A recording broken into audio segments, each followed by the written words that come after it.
बिस्मिल्लाहिर्रहमानिर्रहीम सल्लल्लाहु अलैहि वसल्लम। आज का मेरा टॉपिक हमारे एक माशरती मसले से रिलेटेड है। ये मसला अरसा दराज से हमारे इर्द गिर्द मौजूद है और हम इससे जूझ रहे हैं और हम इसको फेस कर रहे हैं। दैट इज़ कि रमज़ान शरीफ में हमारे यहाँ बहुत ज़्यादा महंगाई हो जाती है। मैं अपनी पहली वीडियो में भी इसका जिक्र कर चुका हूँ महंगाई के हवाले से, मगर ये ख़ास रमज़ान शरीफ में ये महंगाई जो होती है और इसका सोल्यूशन इसको लेकर आपकी खिदमत में हाजिर हूँ। बेसिकली इसकी दो वजूहात हैं। ये मसले की के बैकग्राउंड पे दो बुनियादी फैक्टर हैं। एक है डिमांड लेड इन्फ्लेशन, कि डिमांड इंक्रीज होने की वजह से इन्फ्लेशन होती है हमारे माशरे में। हम ज़्यादा चीज़ों की डिमांड क्रिएट कर देते हैं, पर्टिकुलरली फूड एंड एडिबल्स, और उसकी वजह से एक इन्फ्लेशन होती है। दूसरा लालच, जो हमारे लोगों में, हमारे ताजर के अंदर लालच है कि अब डिमांड तो इंक्रीज हो रही है तो क्यों ना हम प्राइसेस भी इंक्रीज कर दें, लोगों ने खरीदना तो है। तो ओवरऑल पूरे मुआशरे में हमारा एक स्पेंडिंग पैटर्न ऐसा हो जाता है कि वो हम स्पेंडिंग की तरफ जाते हैं और जिसकी वजह से ओवरऑल एक इन्फ्लेशन का एक इम्पैक्ट आ जाता है जो कि ज्यादा एडवर्स होता है। इसको मैनेज करने का तरीकाकार क्या है कि एक तो डिमांड को लो रखा जाए।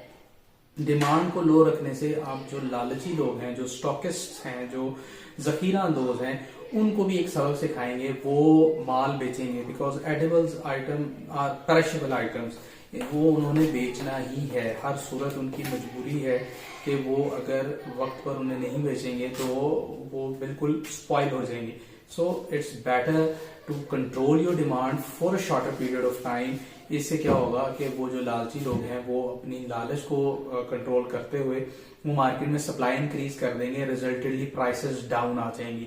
और एक ओवरऑल हमारे मुआशरे में एक ये टेंडेंसी होनी चाहिए कि जैसे ही हमारे मुआशरे में ये एक सिग्नल आए कि स्टॉकिस्ट लोग हैं तो हम उस चीज की डिमांड को डिक्रीज करते हैं।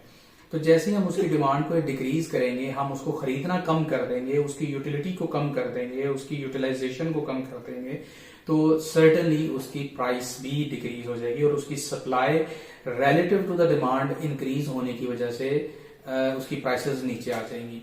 वैसे भी रमजान मुबारक एक हमारा सादगी का दर्स देता है। इसमें तो हम रूटीन का खाना नहीं खाते, मगर अफ्तार में हम इतना लेविश कर दिया है हमने अपनी अफ्तार को कि असल रोजे का मीनिंग जो इसमें कनात का है, जो इसके अंदर सादगी का है, वो कहीं फोत हुआ नजर आता है। तो अगर हम अपने दस्तरखान को अफ्तारी के वक्त सादा कर लें for a shorter period of time, तो ये लालची लोग जो हैं ये जखीरांदोजी बंद कर देंगे। रादर वो प्लान करेंगे कि रमजान के अंदर हमने टोटल डिमांड को मीट करने के लिए सफिशिएंट सप्लाई क्रिएट करनी है।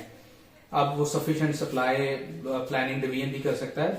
बाकी मुल्कों में भी ऐसे होता है। सऊदी अरेबिया में भी वो लोग, ओवरऑल इकोनॉमी अमीर है, तो वो अपनी डिमांड इंक्रीज जो होती है उसको कैसे मैनेज करते हैं, वो उस हिसाब से इंपोर्ट इंक्रीज कर लेते हैं, क्योंकि वहां पर एडिबल आइटम्स बहुत सारी इंपोर्टेड होती हैं, तो वो इंपोर्ट इंक्रीज कर लेते हैं। वो अपनी सप्लाई एंड डिमांड को मैनेज करते हैं। तो अगर हम बहैसियत मुआशरा, बहैसियत इंडिविजुअल इंसान अपनी डिमांड एंड सप्लाई को मैनेज कर लें, अपने डिमांड को कंट्रोल कर लें। चले मैं बाकी सारे मुआशरे की तो नहीं इस्लाह कर सकता, मैं अपनी डिमांड कंट्रोल करता हूँ कि मैं एडिबल्स को मिनिमम लेवल पे ले जाऊं। फ्रूट के बगैर भी रोजा अफ्तार हो सकता है, समोसे और पकौड़ों के बगैर भी रोजा हो सकता है, और यकीन करें ज्यादा अच्छा हो सकता है, हेल्दी हो सकता है।